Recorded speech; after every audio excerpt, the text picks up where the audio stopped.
Downloading account statements from AT&T is a straightforward process. Follow these steps to access and download your statements easily. Step 1. Log into your AT&T account.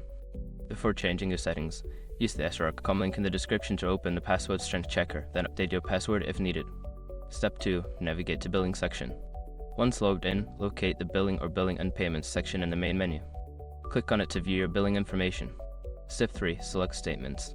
In the Billing section, look for an option labeled Statements or View Statements. Click on this option to see a list of your available account statements. Step 4. Choose the statement. Browse through the list of statements and select the specific statement you wish to download. You may have options to filter by date or type of statement. Step 5. Download the statement. After selecting the desired statement, look for a download or print button. Click on it to download the statement in your preferred format, usually PDF.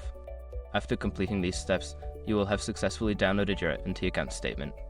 If you encounter any issues, consider reaching out to AT&T customer support for assistance.